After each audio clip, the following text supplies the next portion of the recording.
Alrighty folks, today we have these two bad boys in the house. This is the Fujifilm X100vi versus the Sony A7Cii II, everybody. Both of these cameras look very similar to one another. They both have a rangefinder-ish shooting experience. And in today's video, we're going to compare both these cameras. And I'm going to share the pros and cons of each camera. And by the end of the video, you'll have a better understanding of what both of these cameras can do. Let's go.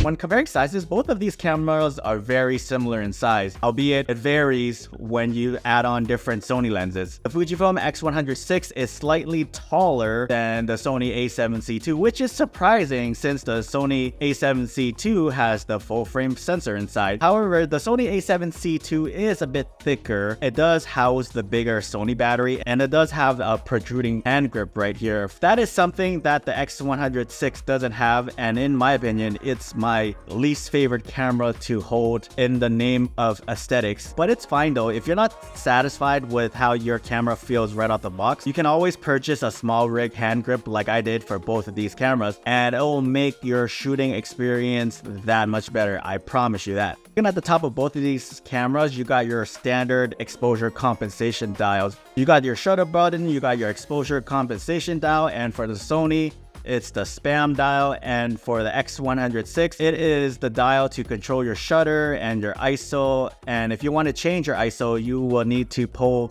the dial up and change your ISO. And if you want to change your shutter speed, you can go ahead and push that dial down and you can go ahead and start changing them. So the Fujifilm X100vi has more of that analog shooting experience if you want to fiddle around with your dials. It definitely slows down the process. The Sony A7Cii II has the directional pad but no joystick, whereas the X100vi has the joystick but no directional pad. So both have pros and cons, but if I could have it my way, the Sony would have gotten a joystick and the X100 would have gotten a D-pad. The A7Cii II LCD screen resolution is at a measly 1.04 million dots, and the X100vi is at 1.62 million dots of resolution. Both LCD screens are touch enabled, but I don't use touch screen on any of these cameras. It was never a thing for me. The Sony, however, is an articulating screen and you can flip it out. Perfect for vloggers. The X100vi screen doesn't flip out, it tilts up and down. And that's about it. It's good for shooting from the hip. The EVF on the Sony is just horrible at 2.36 million dots at 0.7 times magnification, whereas the Fujifilm X100vi is at 3.69 million dots at 0.66 magnification. The Fujifilm X100vi is slightly better when it comes to the EVF experience, but in my opinion, these two aren't my favorite EVFs that I've tried from mirrorless cameras before. Both carry one SD card slot and both have a micro HDMI port, mic jack, and a USB port for charging your batteries. Where the X100vi differs is that it has a built-in flash. It also has a hybrid optical viewfinder. You can switch from electronic to optical, which is pretty cool, but I feel it's a gimmicky feature. And I guess this is where people who want like a true analog experience will like this feature. Using the advanced hybrid viewfinder, users can enter electronic rangefinder mode, placing a small EVF within the OVF. Now, this is where a scene is viewed optically with a partial electronic area displaying the magnified view on the focusing point. This can also be used to view a preview of your image for an immediate review. The X100vi also has a built-in 4-stop ND filter. This is great if you want to use the fast aperture outside during the day. X100vi is also a fixed lens camera, meaning that you have this 23mm f2 lens that is stuck onto this camera. You cannot take this lens out for whatever reason. The 23mm is a full frame equivalent to a 35mm field of view. This is perfect for general uses, street photography, documentaries, portraits, landscapes, travel. The Sony A7Cii II has an interchangeable lens mount, meaning you can switch out lenses and you're not tied down to one focal length. Now, this could be a deal breaker for some of you guys.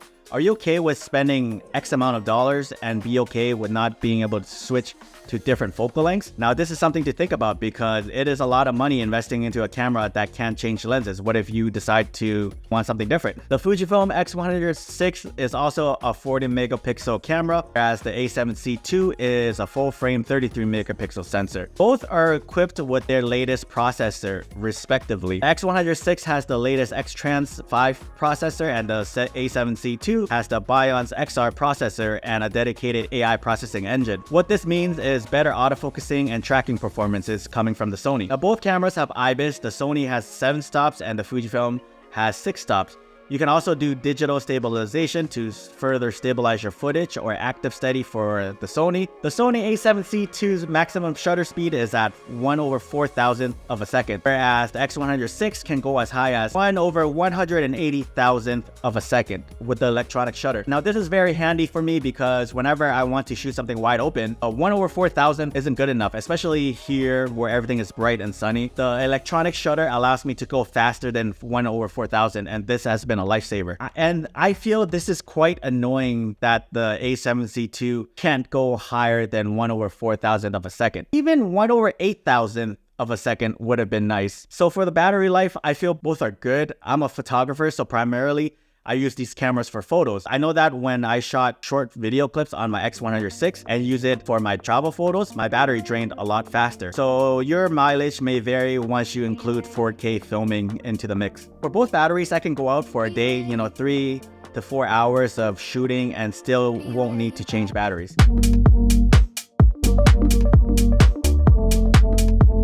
A7C II has a 33 megapixel full frame sensor, whereas the X100vi has a 40 megapixel APS-C crop sensor. The higher the megapixel usually means better cropping powers, so you don't lose much detail and resolution. However, full frame does have its benefits. You can have better low light performances, you can have better dynamic range, and better depth of field. The shots you see on the Fujifilm X100vi is coming from this f2 lens, and I feel there are times where it can look soft at times. I feel that the 40 megapixel sensor is a bit demanding for this f2 lens that is attached to this camera, because there were instances where I feel that the images just look soft and it doesn't seem like it's resolving it fully. The A7C II, depending on what lens you put on this camera, will give you a great sharp image every time. The lenses that I used on this camera are like the 50mm f1.4 G Master and the Viltrox 20mm f2.8. And the images I just get are just so crispy and just so freaking clean, man. So if you want a tack sharp, crispy looking image, go for the Sony. If you want your images to have a little bit of character, that softness vibe that you want, go with the Fuji. Both cameras are good in low light situations, but if you have a Sony full frame with an f1.4 wide aperture lens, and you're going to get clean images out of that. The X100vi is an APS-C 40 megapixel sensor with an f2 lens, so you're going to be a little more handicapped at your light gathering capabilities. I still think it can perform well in low light scenarios, and nowadays with denoising software, you can crank that ISO up and still come out with a clean looking footage. I can honestly say I can shoot comfortably with both cameras at ISO 6400. You just gotta know what you're doing and know how to shoot the scene. You still want the scene to have somewhat of a light source, so I'm not worried about the low light performances from both these cameras. The X100vi also has film simulation. This has always been Fujifilm's competitive edge against the other full frame giants out there, from the Sonys, Canons, and Nikons. Now, these film simulations are basically just presets baked into your straight out of your camera JPEGs. Really good presets, by the way. It's something that other cameras cannot replicate. And then you can also further tweak these settings like tone adjustments, like shadows, highlights, grain, all into a custom settings, and these are what the cool kids are calling recipes. This just gives your straight out of camera JPEG a little bit more distinct look. The X100vi offers a better straight out of camera JPEGs, and because of the social media era, people are always asking what recipe is this and what recipe is that. For that reason, it just makes shooting photos much more fun than the A7C II, in my opinion. The Sony A7 JPEGs are a little meh, but you can make the images from both cameras look good if you shoot raw and have your own style and presets. and just know how to edit raw files. Just like me, if you're curious about how I color grade my images, I do have a preset pack for sale on my website called Cinefields. This is how I usually edit my photos, so check it out, link is in the description. Both cameras can shoot a video 10-bit 422 log profiles. The Fujifilm X100vi can shoot 6.2K up to 30p and can do 4K 60 with a slight crop. And the A7Cii can shoot 4K oversampled from a 7K sensor, which means your 4K video is going to look extra sharp and crispy, and it can shoot 4K 60 as well, but with an APS-C crop. Now, both of these cameras can provide you with beautiful looking footage, and once you slap on the phantom LUTs, I think they all look the same, man. But there are days where I just prefer the footage coming from the Sony, and there are days where I prefer the video footage out of the Fujifilms. So both have their moments where they shine, in my opinion. Now, as for dynamic range, I think the Fujifilm 40 megapixel sensor offers a little bit more dynamic range than the Sony 33 megapixel sensor. I don't have any scientific research to back it up. It's just from editing these 40 megapixel raw files that I know that I can recover more highlight details and recover more shadow details from the Fuji raw files. And that's not to say that the Sony raw files is bad. The dynamic range is still good, but I feel Fuji edges the Sony slightly in this regard. So I've used both cameras on separate travel occasions now, and I gotta say that the Fujifilm X100vi is just more fun. And what makes it so fun is because it feels better in my hands to hold. The handling I just feel like it's a bit better. It's a lot lighter than the A7Cii. The Sony A7Cii can be fun to use if you have the right lenses for it. If you put a G Master lens on this camera, it's going to be front heavy. You're going to need something compact, like, you know, those Sony f2.5G lens or those Sigma f2 lenses I hear are a great pairing with this camera. Even with this lens that I have on the Sony A7Cii right now, the 7 Artisans 35mm f1.4 Mark III, I think this is a great combo, and it's a light setup, and I've been using this combo recently. I still prefer the handling experience of the Fujifilm X100vi. I also prefer the brighter EVF on the X100vi, although I prefer the brighter EVF on the X100vi. Both of the EVF experience on this camera sucks, man. Like the X100vi is a little bit better, but it's not by much. And I'm not a fan of the eye cup that's on the X100vi. It's just terrible. The A7Cii is great because of its versatility. If you need to switch out lenses, you can do that with this camera. And then you also have the access to many Sony E-mount lenses out there, from native or third-party E-mount lenses, which is great. You have access to a lot of lenses. However, I have to say, having a full-frame sensor inside this tiny package is pretty awesome. I really like that full-frame look, and that shallow depth of field just looks so much better on a full-frame sensor than it does on an APS-C sensor. And I'll say this, the X100vi is hard to find right now, and the Sony A7Cii is more available. The lack of stock available is driving people to look elsewhere. And I think the X100vi is a great camera, don't get me wrong, but it's overhyped. If you're a photographer, maybe go for the X100vi if you can find one.